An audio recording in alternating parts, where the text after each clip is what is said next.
Chapter number 2, assets, liability, and the accounting equation. Very interesting chapter and actually very important chapter as well, because this is going to, how to say, set your foundation for financial accounting.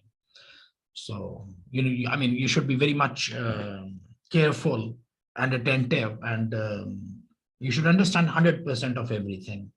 So not like 99%. There are some topics that even if you understand little less, it still works. But in case of this chapter, you have to understand 100% of everything.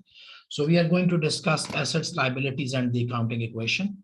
It's a long chapter. It has got a lot of things to discuss. We'll talk about elements of the financial statements. So there are 5 elements of financial statement. We'll discuss them like income, expenses, asset, liability, and capital. Then assets, liabilities, and capital, we'll talk about. Accounting equation, we discuss. Accounts payable and account receivable, we discuss. Double entry bookkeeping, the debits and credit thing. Capital expenditure and revenue expenditure, the concept. Duality of transactions and the double entry system, we will discuss. It's same actually, it is repeated. Define the accounting equation, understand and apply the accounting equation, understand how the accounting equation relates to the double entry bookkeeping.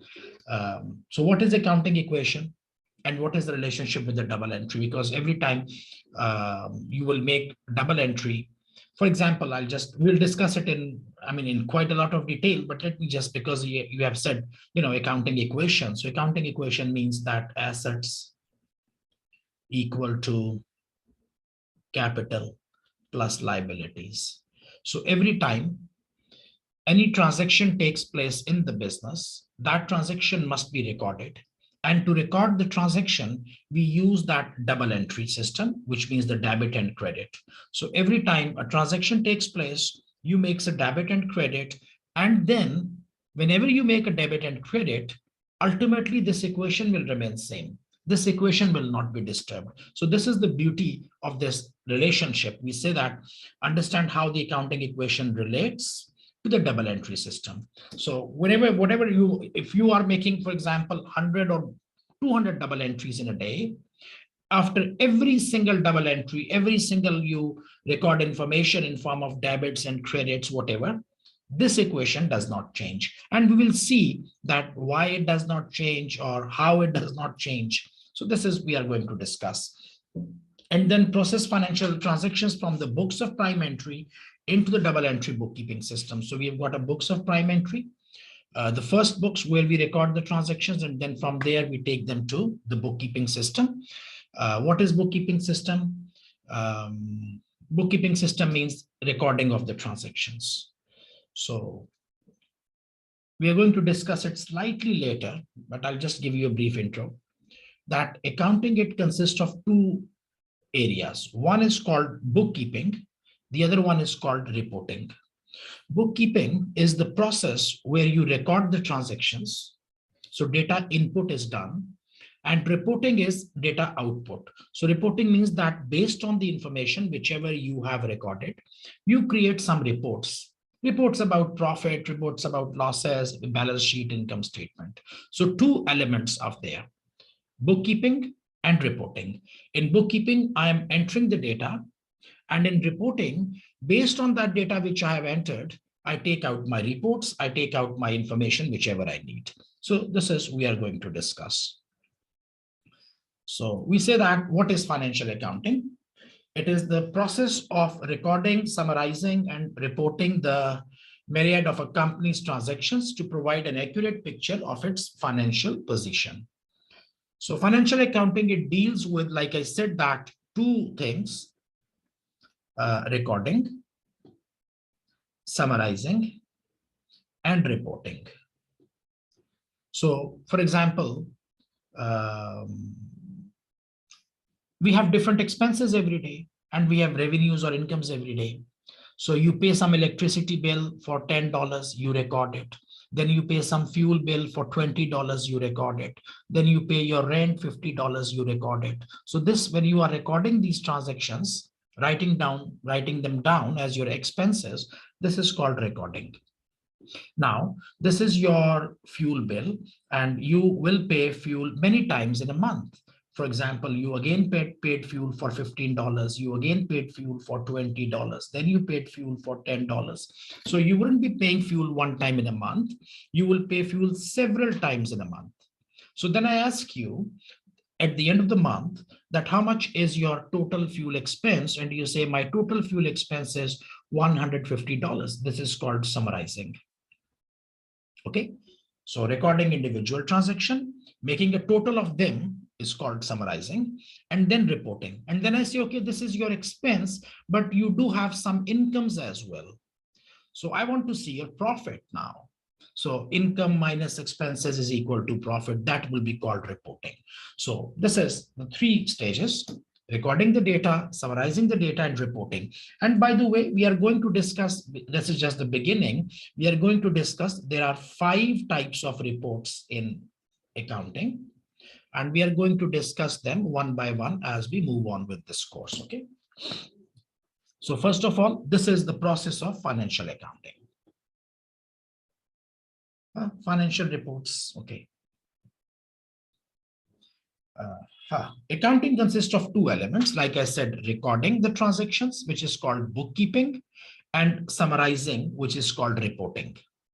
And then I told you that there are 5 types of financial statements, but in this chapter, we will start with only 2 types of financial statements we'll be discussing. One is called the income statement, which is also called profit and loss account. We call it profit and loss account. Okay. And the other one is called balance sheet, which is also called statement of financial position, SOFP. So balance sheet or statement of financial position. So these are the 2 financial statements which are called the main financial statements, and we will be discussing these 2 in the next slides. Profit and loss account and the balance sheet. So here I'm just introducing you with the terminology. By the way, a big part of this chapter is like, learning the terminology, getting familiar with the vocabulary, and the basics. Elements of financial statements. So before we start our accounting process or we start learning, accounting, the first thing is like, just like recipe. You have to cook something, so you need to know the recipe. So you want to prepare the financial statements. By the way, let me go back. I said that there are 2 things which we are doing. We are actually recording the transactions, in which we are making data input, and we are making reporting, in which we are doing data output.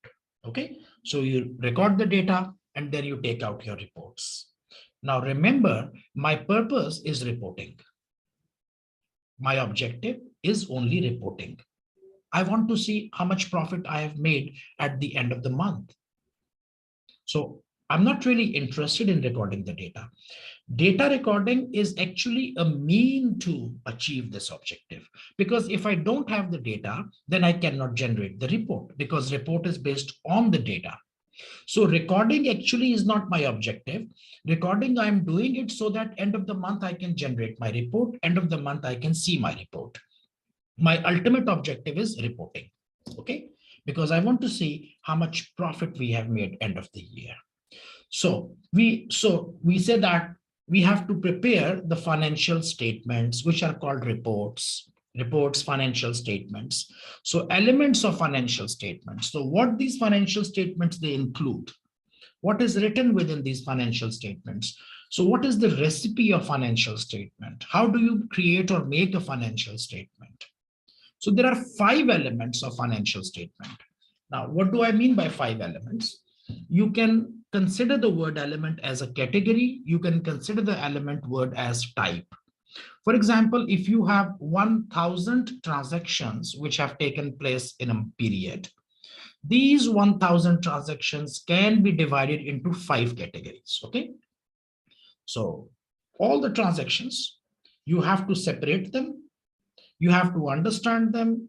So what are the types of transactions? How many types of transactions do we have? We have got 5 types of transactions, and we call it elements, 5 elements of financial statement. Now, what are those elements? Number one is asset. Number two is liability. Number three is capital. Number three is income. Number four is income, five is expense.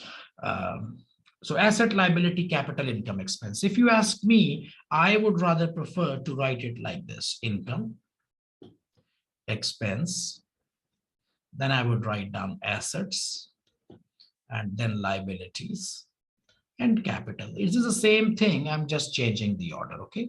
Now, it is possible that you are familiar with the word expense.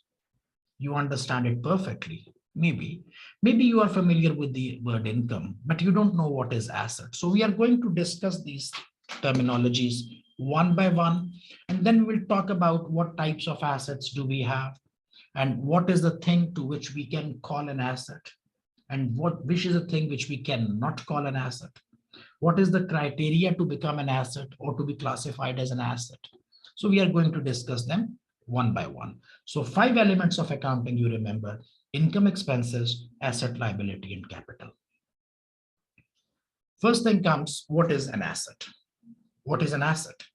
So this is a long definition. You can read it yourself. An asset is a resource. Important word is which is a resource, which a business controls, and which is used to generate future economic benefits. This is the definition of an asset. That's it. An asset is a resource which an entity controls, which means you have control over it, and which is used in the business to generate economic benefits. Okay, I'll give you an example. You have a building. It is an asset because you use the building you can maybe give it on rent and you get benefit.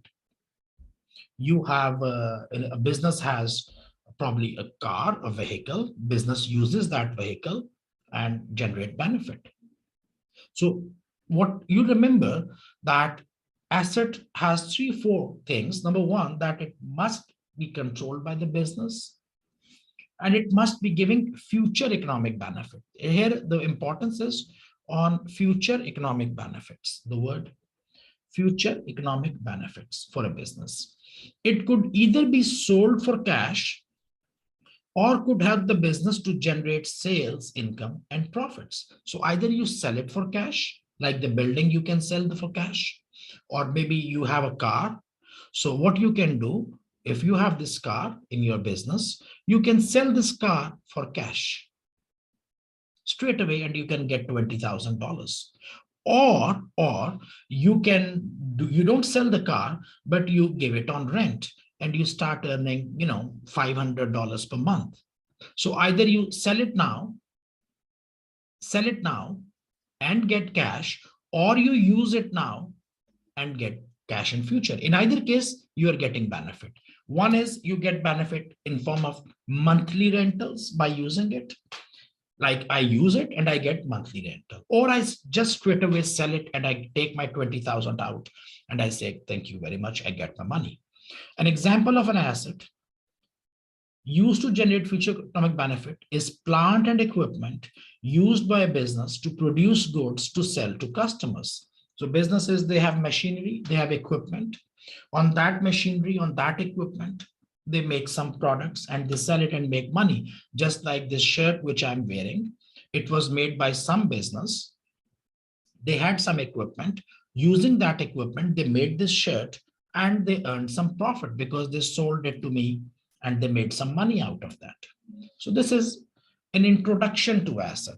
Now, please do not be worried because we will continue to discuss these things in more details as we move forward. But so far what I've explained, this should be enough, sufficient for your beginning point. Then, and by the way, what are types of assets before we move forward? We will discuss them later, but just for your curiosity, I'm saying plant and machinery is an asset. Land and building is an asset. Motor vehicles is an asset. Furniture and fixture is an asset. Computer equipment is an asset. All these are assets which business they own.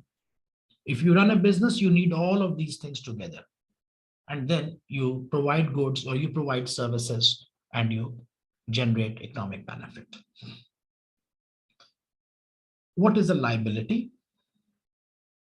Now, remember that a liability and asset are like antonyms. Asset is something, asset is something which you own and it gives economic benefit. Okay, this is what we said, that it gives you economic benefit. Liability, on the other hand, is something which you owe. You don't own, you owe it to someone. And economic benefit goes out of the firm, goes out of the firm, out of the entity. Let's call it entity, or goes out of the business. Okay. For example, a debt, that's a liability. You have to pay money to someone. When you have to receive money from someone, that is your asset. When you have to pay money to someone, that is your liability.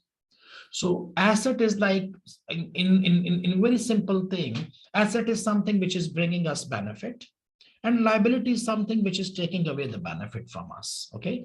So asset is something which we are always happy. We love to have more and more assets. And we don't like to have liabilities, because liabilities, we have to pay to them, we have to pay to this, we have to pay that. In liability, our money is going out, and asset brings us the money. This is in the very beginning. To start with, you should remember. Okay. What is capital? Now, this is the money, this is the investment which has been made by the owners of the business. When you start business, you need some capital. I mean, you need to buy goods, you need to buy inventories, you need to pay salaries, you need to pay for the raw materials, you need to pay for machinery, all that thing. How are you going to do that? I mean, if you imagine that you want to start a business, I mean, you think that I want to open up a restaurant. So if you start a restaurant business, can you just do it with empty-handed? No, you need some money to put into the business, and that is your capital. So capital is the amount due to the owner of a business after liabilities have been paid. Now, they are actually telling you a little bit of technical definition. I'm going to explain this as well. First thing you remember, that capital is the money which has been invested into the business by the owners. Capital is the money which has been invested into the business by the owners. Okay. Now, it says is the amount due to the owner of a business after liabilities have been paid. What does that mean? It's a technical thing. It means that if a business, there is a business, and of course it has cash coming in, cash going out, it is buying goods, it is selling goods, it makes profit. It does have liabilities. It has to pay salaries, it has to pay the rent, it has to pay for materials. So it has liabilities. So when you pay all the liabilities to everyone, whatever is left into the business, that is called capital. That is called capital. I'll give you an example here. I start a business, I come from my house, I go out, I have $1,000. Okay. These $1,000, I convert them into goods. Now, by the way, what is business? Now, please pay attention. Business, we discussed last time as well. A business is an activity which is taken up to generate profit. How do you generate profit? In most cases, by buying and selling goods, in many cases. For example, if I have got $100, if I give this $100 to you and I say, okay, I'm giving you $100, you give me back $120. Are you going to give it to me $120? Never. You will say, you are giving me $100. I can give you back 100 maximum. Why should I give you 120? I want to make money.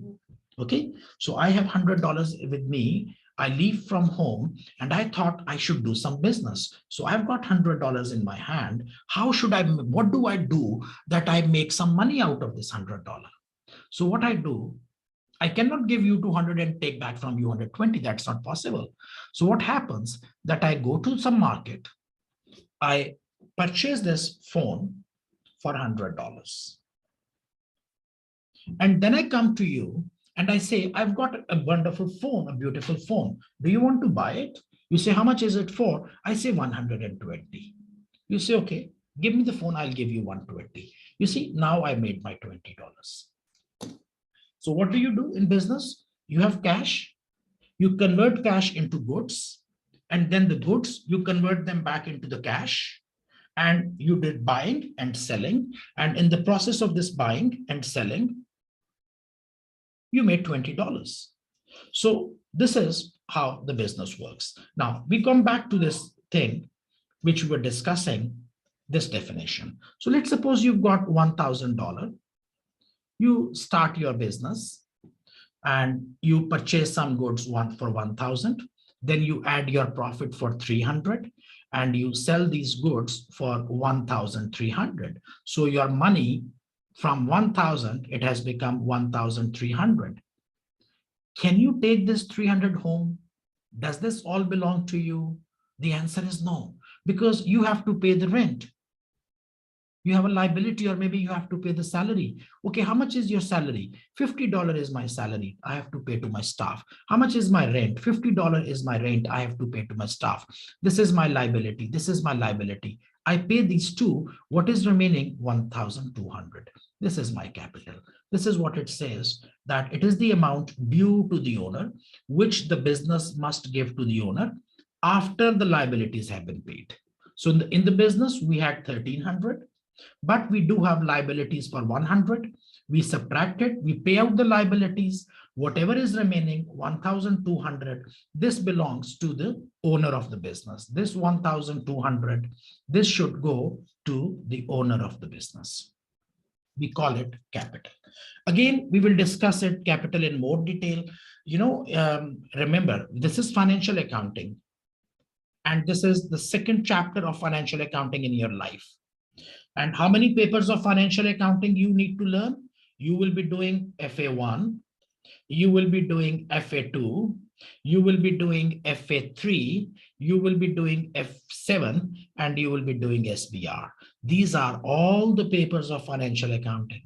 And believe you me, we will be talking about capital here, then we'll talk about capital here, then we will speak about capital here, and here, and here. So I have a lot of things to say about capital, but some things we will speak here, here, here. So for FA level, FA1 level, this is the fundamental concept, which is sufficient for you to make your, a quick start.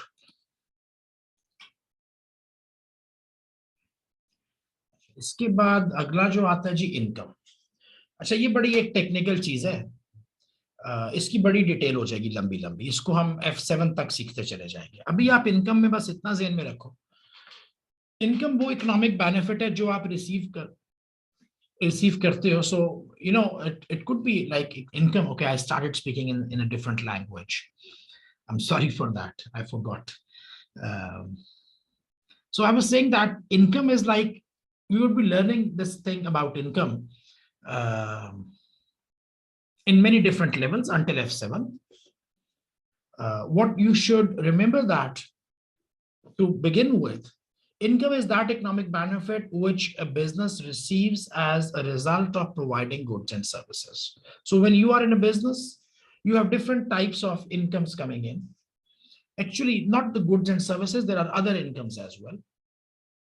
So whatever economic benefit a business is receiving, whatever economic benefit a business is receiving, that is called income. So we call it the principal source of income for a business is the amount generating from the sale of goods or services to customers during an accounting period.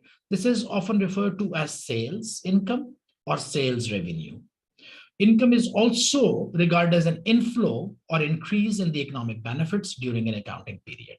So this is what I said, that inflow of economic benefits. So when you have some inflow of economic benefits, you are receiving some money, you are getting some benefit as part of the business, as part of running the business, that is called income. Now there are different types of income. We'll discuss it in the later chapters. So far you should remember that assets and liabilities are opposite to each other. Asset is something I own. Liability is something I owe to someone. Then income and expense are opposite. They are antonyms. Like in expense, the money is going out. In income, the money is coming in. Okay. So when I say economic benefit, you might be confused. What do you mean by economic benefit? To put it simple, to keep it simple, you can think like money coming on, money coming in, money going out. Huh? See, the guy is so happy because he has got money, he has got income. You work somewhere, you do a job, you get salary, that is your income. Whatever you earn, your earnings are called your income. Expense. Now, expense, like I said before, it is opposite of that. In income, you are receiving money. In expenses, you are paying money. You are paying money out. What are expenses? In a business, you have got rent expense, salaries expense, fuel expense, electricity expense, telephone expense, advertisement expense, insurance expense, transportation expense. All these are different types of expenses. I don't think I need to explain it, but what I want to say that for us, what we understand as an accountant, like otherwise, without being accounting, you also know what is expense. But being an accountant, you understand that expense is that money which you spend to generate income. Okay, we are talking about that an expense is incurred by a business to enable it to make sales and generate income. Examples of expenses incurred by business: telephone, stationery, postage, fuel, heating, fuel, power, gas, electricity, etc. Why does business spend this money? If you rent an office, you have to pay $2,000. Why would you rent an office and pay $2,000? Because you know that after giving $2,000, I might be making $3,000. You hire 3 people and you start giving everyone $1,000, $1,000, $1,000 salary. Why would you give somebody $1,000? Because you believe that after giving him 1,000, he will bring me more money. He will bring me $2,000. That's why I'm giving him 1,000. So expenses actually we incur or we spend to generate income in the business. And these are opposite. In income, you can imagine you are receiving some money, expenses, money is going out. So then we talk about statement of financial position. This is our next session.